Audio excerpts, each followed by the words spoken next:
The views and opinions expressed on Unlock Your Wealth Radio are those of the host, guests, and callers only and are not necessarily the views of Unlock Your Wealth Radio, Heather Wagenhals, or Success Publishing International. Worried about retirement? Want to travel the world or just be around to watch your kids grow up but you can't because you're drowning in debt? Now you can! With Heather Wagenhals and the Keys to Riches powered by Unlock Your Wealth Radio.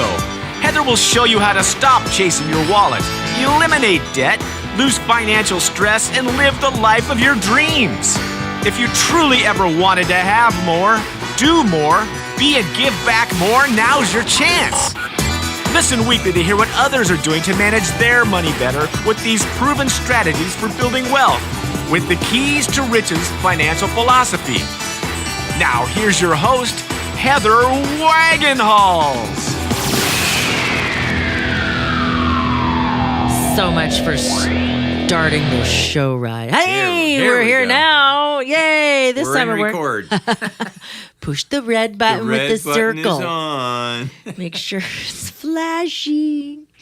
Thank you so much for stopping by. This part of the Keys to Riches is sponsored by audible.com. Get your free audiobook download at keystoriches.com/free book and click on the link to over 150,000 titles to choose from for your iPhone, Android, Kindle, or MP3 player. We are here. I'm Heather Wagenhals, your hostess with the financial mostess. And I am flanked by the maestro of Moolah, Michael Terry. Hey, folks.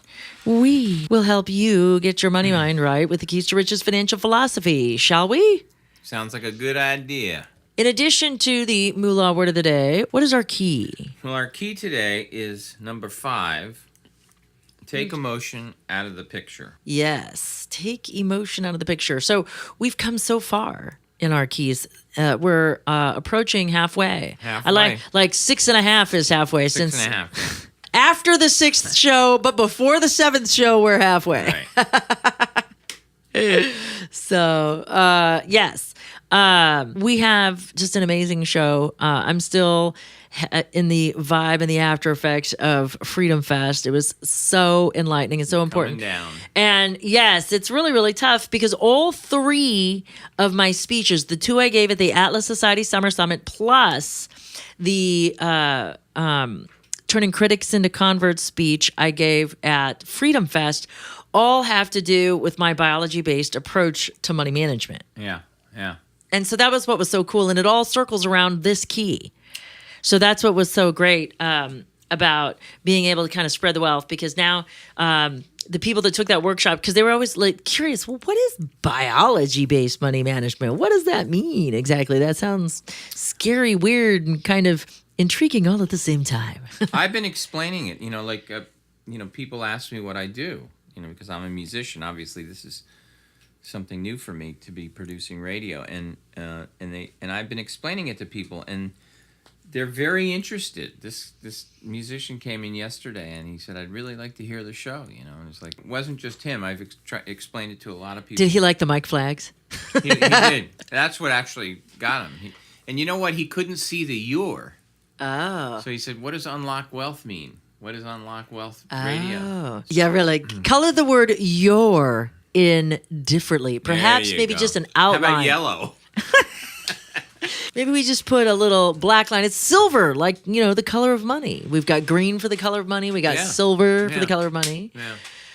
Who knows? Yeah. So anyway, this week's key is all about learning how to keep your passions in perspective. So that's the thrust of this show, and I'm going to share with you the way the 3 Amigos do their information processing, because it'll dovetail into what we need to do next week.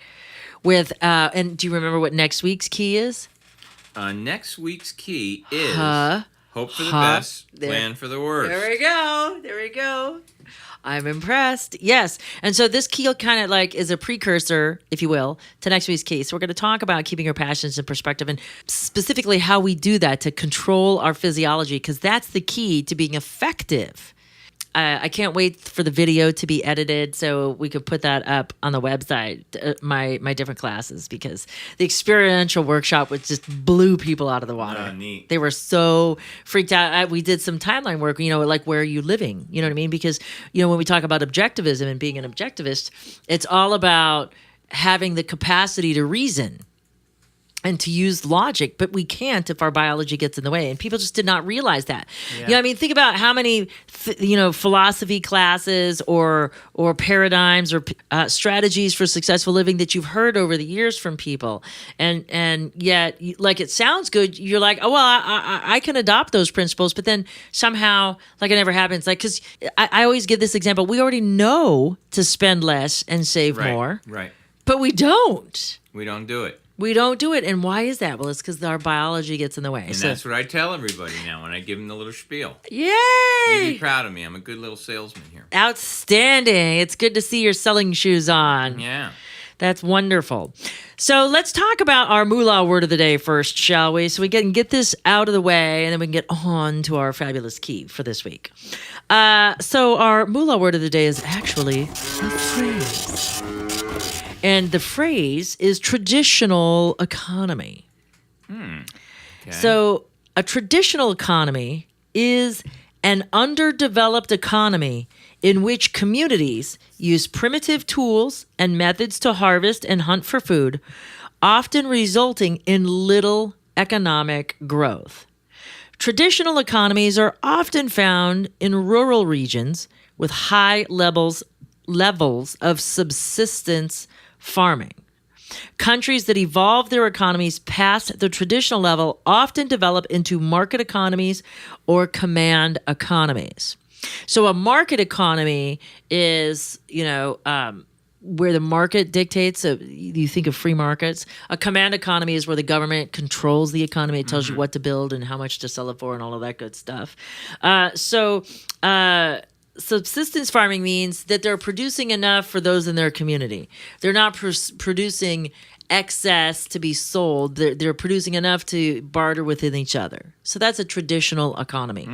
And so if you can think about some of the countries that still have tribal customs, tribal leadership, things like that, you immediately what comes to mind are some of the different tribes in Africa that still live primitively. In some of the rural parts of India, you see a lot of tribal living. But we could even have, a traditional economy here. I think about the Amish. Yeah. Oh, absolutely. So they have their own little society within the society. Although the first time I was in Amish country, I thought it was really crazy to see a buggy with a horse parked at Walmart. I'm like, really? How about the Hasidic community too? Oh, yeah. Yeah. They produce, wealth and distribute it amongst their own. Right. So those are kind of some examples of what could be traditional economies. So we have obviously evolved past that, and we were a market economy, but we're more of a mixed economy. We got a here messed up economy. Because there's too much government interference. We're not so much market as we are command. Yeah. We've got too much stuff that is punitive. Yeah. It makes why do people want to produce? Oh, I'll tell you, one of the reasons why I didn't develop my business into more than just a sole proprietorship, I didn't want the headaches. I just didn't want the headaches, and I probably knew I could make a lot more money, but I didn't want the headaches. Well, yeah, because you got to. Why would you? Depend on other people, and then the more you depend on other people, the more you open yourself up to litigation. No, it's just all the taxes too, the sales tax and the. And you got to keep track of all of that stuff. Yeah, it's very punitive to be a businessman in America. Yep. And which is unfortunate. It's unfortunate. We really need to work on that. We need to get back to something different. Simplify. No question.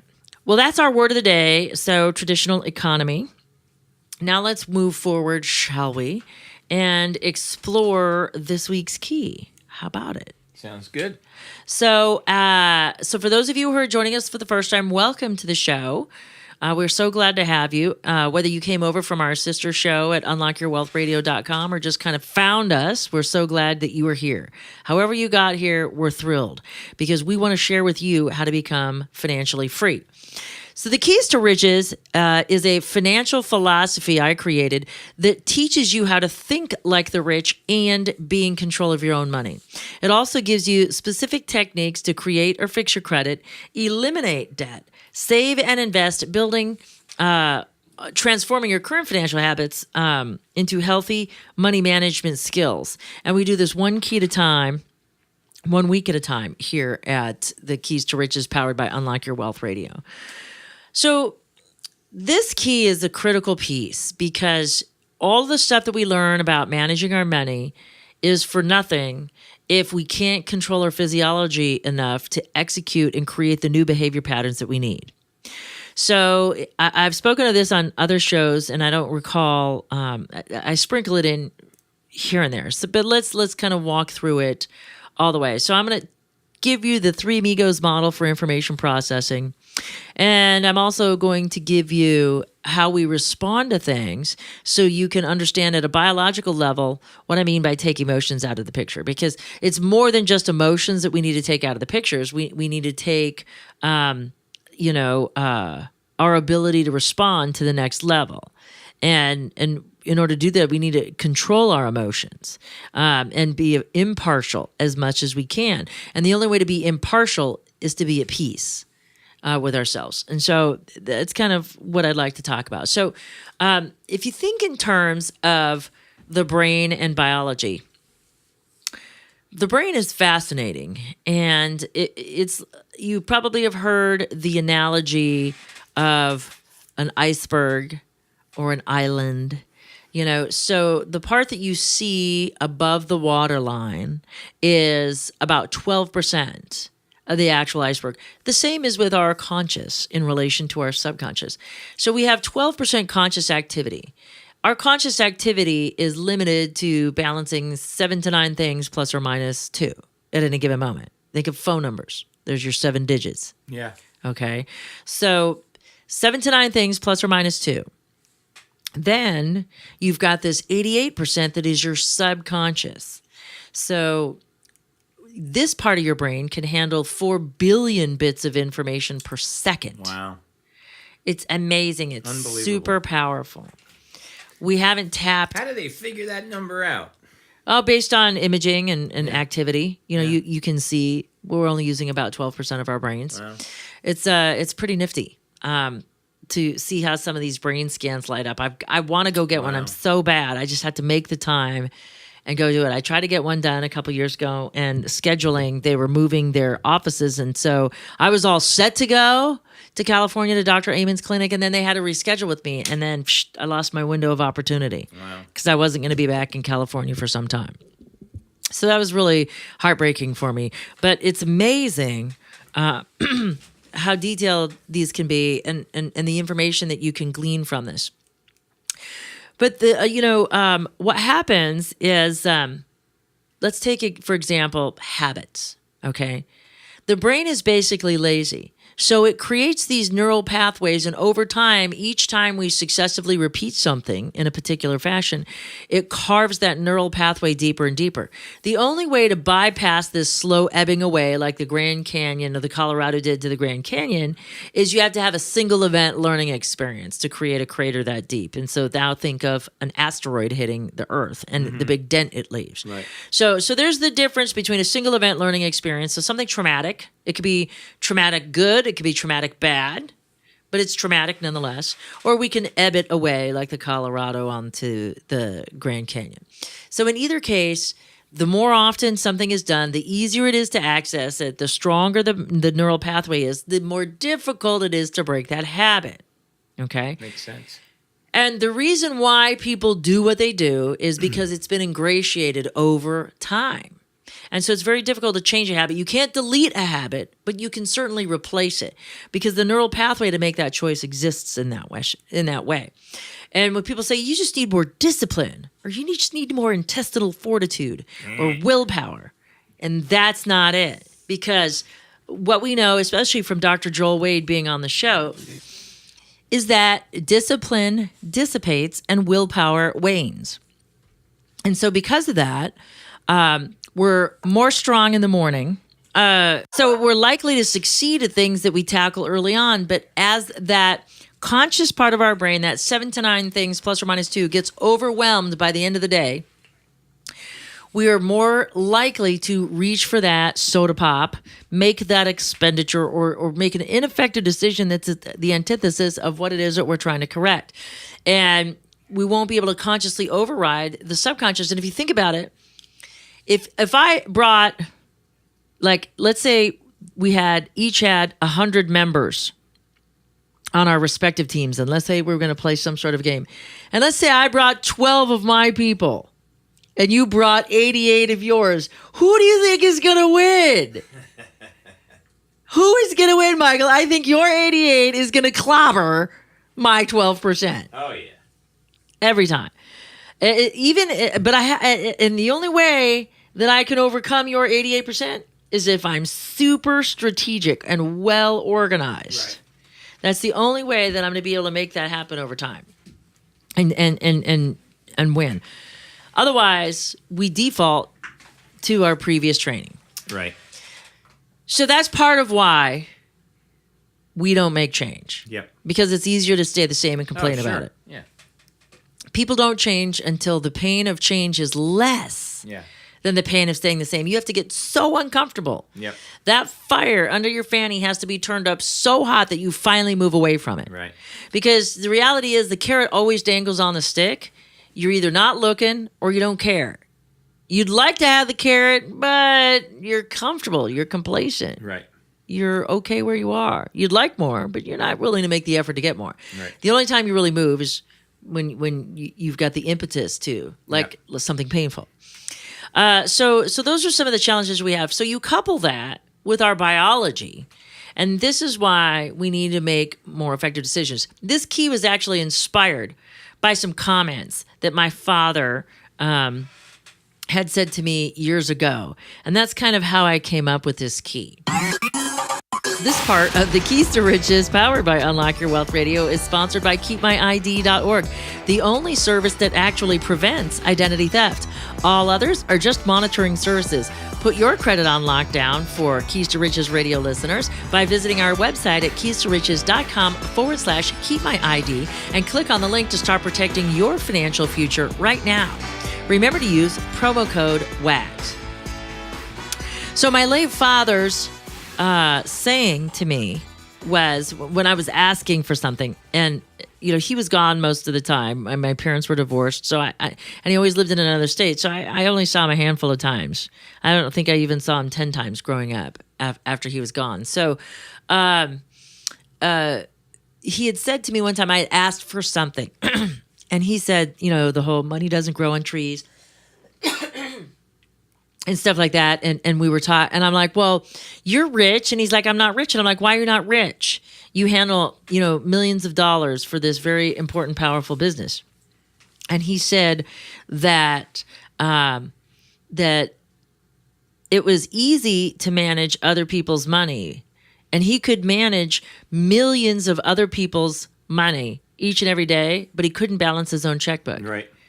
And the reason why is his emotions would get in the way. Mm-hmm. He would either feel entitled to do something because doggone it, he earned it or worked for it, whether or not financially he could afford it. Exactly. He felt entitled, or that he had earned, he had this emotional drive that, I worked hard all day. If I'm going to come home and I'm going to eat a half a gallon of ice cream and drink 4 beers, then I'm going to do that. Yeah. And that's why, morbid obesity killed him. Wow. So, overindulging because of this sense of entitlement, his emotions, he would buy my stepmonster things just to shut her up. She would just nag and nag and nag. He wasn't buying it because she needed it. He wasn't buying it because it was a prudent purchase. He was buying it to get out of an uncomfortable emotion. Sure. And so this, watching this kind of inspired this key because he knew better. Wow, that's cool. He knew it's better. Not cool, but it's cool that it inspired you. Yeah, I mean, he inspired this key because he knew better. If he could successfully, he was the go-to guy. They moved him all over the country to bring up the plants that were failing.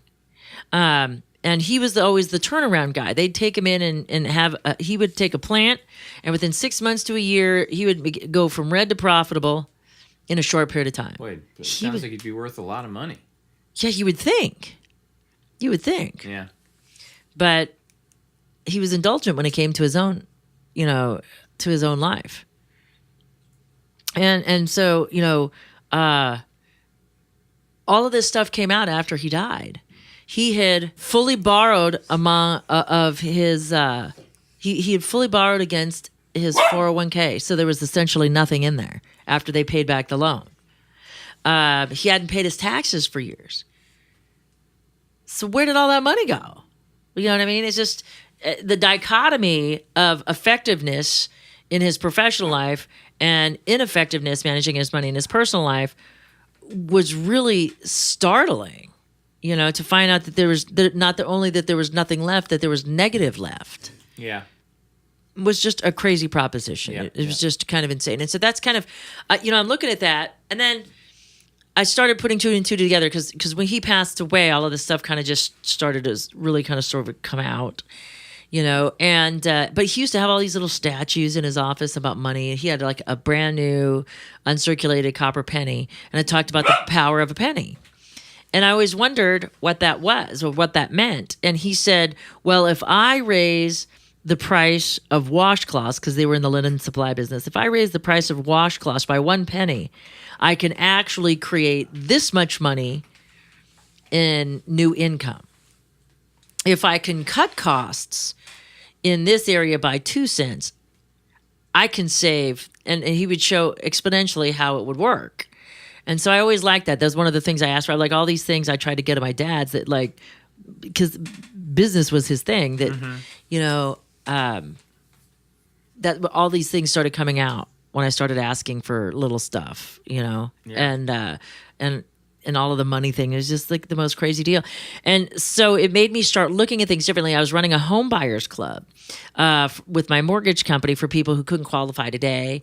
And that's kind of the keys to riches it was born on another radio show, but from the lessons I was learning from all these people that couldn't get their financial act together, that made more than enough money to afford a house, but they had financial challenges. And so as I was looking at it, and you looked at all of this stuff, that most of their purchases that put them in trouble were emotional purchases. Yeah, sure. Or impulse purchases.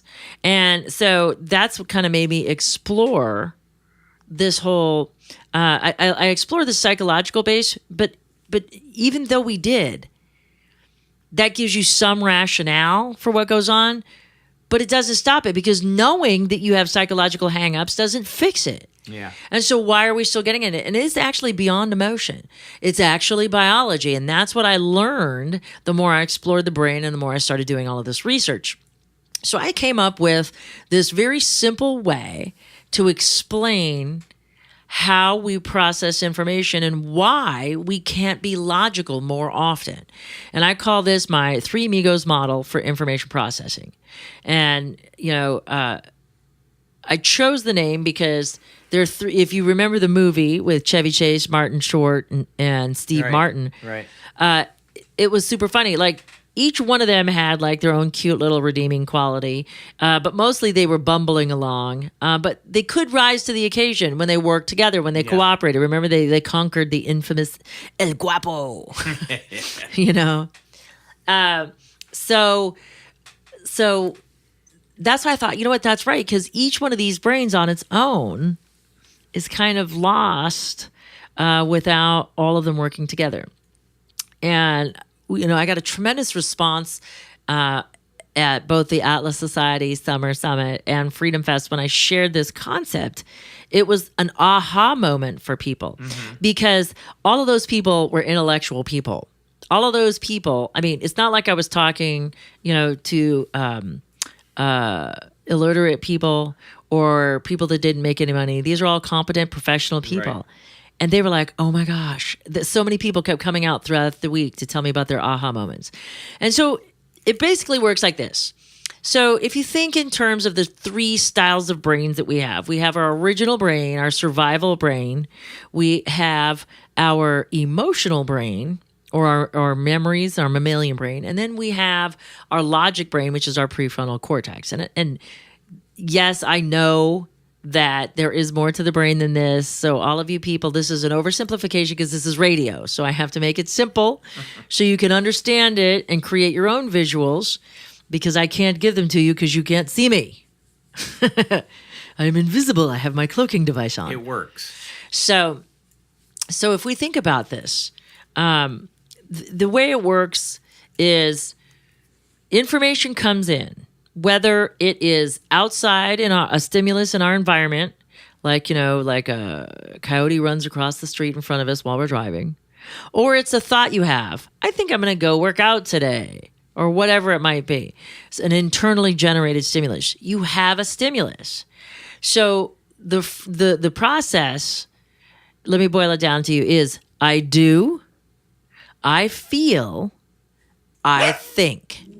And so the I do is actually our survival brain. It's our initial decision officer, okay? And his job is to keep you safe. He has a natural negativity bias, and that's what he does. Our I feel is actually our curmudgeon, because this is our mammalian brain, so we emote and we remember in this area. And finally, our last brain, where I think, is whom I call logic Larry. And this is where we have the power of reason and logic. This is where we can solve problems. We can make evaluations in this area. And this is just an oversimplification, but this is the process. So how can we possibly be logical, rational, and reasonable if it's the last thing we do to process information? It's not going to happen. Now, and why is that? Well, it's because of the structure. So if you think of the brain in the terms of 3 stories, okay, it's a 3-story house. And on the first story, that's where the I do lives. And so his sole job is to keep you alive. So he will seek pleasure and avoid pain in this moment. And if it's not instinctive, built in the DNA, it has to be programmed. Now, he doesn't know right or from wrong. He only knows how to survive. So even folks that do bad things, if it's built into their survival mechanism, like if you think, children of serial criminals, that it's like a way of life. I think of, the gypsies, that stealing is what they do, and so I think of different cultures that have certain behaviors that would be considered aberrant to others, would be perfectly normal to them. So they will do, so the I do can only do what's been programmed in. The curmudgeon, so if he gets triggered one way or another, he dumps hormone and he pulls the emergency lever in the elevator, and it can't go up to the next floor. And so when we shut off access to both our emotions and memories as well as our logic, we can only react instinctively. We can't intellectually or effectively respond because we've been triggered to do so. So biologically, our blood rushes to our extremities, our heart rate increases, fine motor skills are eliminated, and we can either fight, freeze, or flee. And this is an important part to remember, because our memories and our emotions are useless if we get triggered at this level. But likely, when we make a decision, we call it emotion, but it's really a biological one that we're making, because we're either moving towards something or away from something. So we buy something to make ourselves feel better if we had a bad day. We spend money on our kids because we want them to have a better life, even though you can't afford it. You still do it anyway. So you're driven either towards pleasure or away from pain. And that's kind of the point of this week's key. So we have to think before we think, but how do we get there? We can't unless we maintain our physiology. And that's the purpose of this week's key. So if you would like a more in-depth explanation, please sign up for our free video series on our website at keystoriches.com and click on the 5th lecture, which is our Take Emotion Out of the Picture lecture. And you'll get all of the tools or resources you need to deploy this key effectively. Thank you so much for stopping by. It's been great to have you here at Keys to Riches, powered by Unlock Your Wealth Radio.